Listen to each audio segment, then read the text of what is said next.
مسلم شریف کی حدیث ہے، رسول اللہ صلی اللہ علیہ وسلم ارشاد فرماتے ہیں کہ حضرت عمر سے فرمایا کہ اے عمر، ایک شخص ہے جس کا نام اویس ہے اور وہ قرنی ہے اور اس دور میں موجود ہے، میرے پاس نہیں آیا، میری ملاقات نہیں کی، میری زیارت نہیں کی۔ اس کی ایک بوڑھی والدہ ہے، اپنی والدہ کی خدمت کی وجہ سے میرے پاس نہیں آیا، چونکہ اس کے علاوہ کوئی دیکھ بھال کرنے والا نہیں ہے، اویس کے علاوہ کوئی اس کی دیکھ بھال کرنے والا نہیں ہے۔ اپنی والدہ کو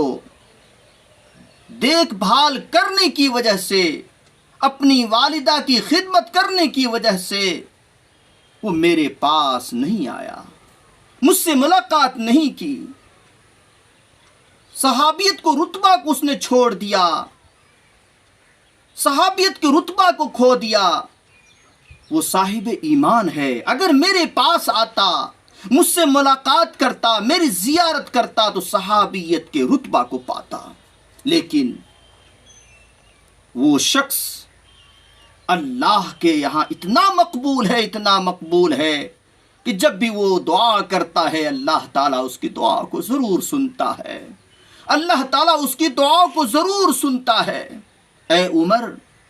جب بھی تجھ سے وہ ملے تو اس سے اپنے لیے دعا ضرور کروانا، جب بھی وہ تجھے ملے اپنے لیے دعا ضرور کروانا، اس لیے کہ اللہ تعالیٰ اس کی دعا کو رد نہیں کرتا ہے، اللہ تعالیٰ اس کی دعا کو ضرور سنتا ہے۔ حضرت عمر فاروق رضی اللہ تعالیٰ عنہ ڈھونڈتے رہے یہاں تک کہ حضرت ابو بکر صدیق رضی اللہ تعالیٰ عنہ کی خلافت آئی، وہ بھی اس دنیا سے چلے گئے، حضور صلی اللہ علیہ وسلم چلے گئے، حضرت ابو بکر صدیق رضی اللہ تعالیٰ عنہ چلے گئے، حضرت عمر فاروق رضی اللہ تعالیٰ عنہ کی خلافت آئی۔ ایک شخص نے آ کر کے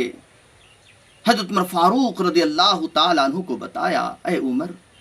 اے امیر المؤمنین، جس شخص کی آپ کو تلاش تھی وہ ابھی مکہ میں ہے، وہ ابھی حج کرنے آیا ہے، وہ مینا میں ہے،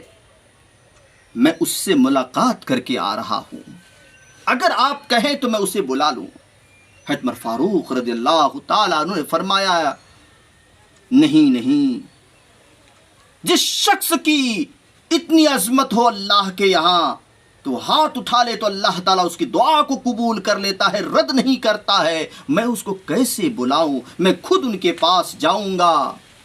چنانچہ حضرت عمر فاروق رضی اللہ تعالیٰ عنہ ان کے پاس تشریف لے گئے، دیکھتے ہیں کہ ایک شخص ہے، وہ ہانڈی میں کچھ پکا رہا ہے اور چند ساتھی ادھر ادھر بیٹھے ہوئے ہیں۔ عمر فاروق رضی اللہ تعالیٰ عنہ نے فرمایا، ان میں سے کون ہے اویس جو ہانڈی میں پکا رہا تھا؟ وہ شخص آیا اور کہا کہ میں اویس ہوں، بتائیے کیا بات ہے، فرمائیے۔ حضرت عمر فاروق رضی اللہ تعالیٰ عنہ نے اپنا پورا واقعہ سنایا، اپنا تعارف کروایا اور پھر کہا کہ میرے لیے دعا کر دو۔ حضرت اویس کرنی رحمت اللہ علیہ نے حیران ہو کر کہا کہ آپ تو صحابی رسول ہیں، آپ نے اللہ کی نبی کی زیارت کی ہے، اللہ کے نبی کی زیارت نصیب ہوئی ہے، آپ اللہ کے نبی کے صحابی ہیں اور آپ مجھ سے دعا کے لیے کہہ رہے ہیں۔ حضرت عمر فاروق رضی اللہ تعالیٰ عنہ نے فرمایا، ہاں، یہ میں نہیں کہہ رہا، میرے پیارے نبی محمد مصطفیٰ صلی اللہ علیہ وسلم نے فرمایا کہ اے عمر، جب تیری ملاقات اس شخص سے ہوگی تو ضرور تو اپنے لیے دعا کروانا، اس لیے میں تیرے پاس آیا ہوں، میرے لیے دعا کر دو، اس لیے کہ تیری دعا اللہ کے دربار میں قبول ہوتی ہے، رد نہیں ہوتی۔ تو اویس نے کہا، بتائیے کیا دعا کروں آپ کے لیے؟ تو فاروق رضی اللہ تعالیٰ عنہ نے فرمایا، میرے لیے یہ دعا کر دینا، میرے لیے یہ دعا کر دو کہ میرے گناہ اللہ تعالیٰ معاف کر دے، میرے بھائیوں اگر ہم اور آپ ہوتے تو کچھ اور مانگ لیتے، لیکن عمر فاروق رضی اللہ تعالیٰ عنہ معصوم ہیں، عمر فاروق رضی اللہ تعالیٰ عنہ بے گناہ تھے، لیکن پھر بھی اللہ تبارک و تعالیٰ کے دربار میں یہ درخواست لگا رہے ہیں کہ میرے لیے دعا کر دو۔ آپ صحابی رسول ہیں، آپ صحابی رسول ہوتے ہوئے اویس قرنی سے آپ درخواست کر رہے ہیں کہ میرے لیے دعا کر دو۔ میرے دوستو بزرگوں، حضرت اویس قرنی رحمت اللہ علیہ ایک سچے عاشق رسول تھے۔ اللہ کے نبی کی دیدار نصیب نہیں ہوئی، اللہ کے نبی کی زیارت نہیں ہوئی، اللہ کے نبی کو نہیں دیکھا، صحابیت کے مرتبے کو انہوں نے کھو دیا ماں کی خدمت کی وجہ سے۔ ماں کی خدمت کی وجہ سے انہوں نے صحابیت کے درجے کو کھو دیا، صحابیت کے رتبے کو کھو دیا، لیکن اللہ کے یہاں بہت بڑا آپ کا مقام ہوا۔ آپ بیت المقدس میں پیدا ہوئے، کرن میں جا کے سکونت اختیار کر لی۔ آپ کے والد محترم اوائل عمری میں وفات پا گئے، بحالت یتیمی آپ کی والدہ محترمہ نے آپ کی پرورش کی، آپ کو دیکھ بھال کیا، اور پرورش میں دیکھ بھال میں کوئی کسر نہیں چھوڑی، کوئی کمی نہیں کی۔ جب آپ نے ہوش سنبھالا تو دیکھا کہ والدہ بیمار ہیں، نابینا ہیں، تو آپ نے والدہ کی خدمت کی، اپنی والدہ کی فرما برداری کی، اطاعت و فرما برداری کو فریضہ بنا لیا، جس کی وجہ سے اللہ تعالیٰ کو اتنا پسند آیا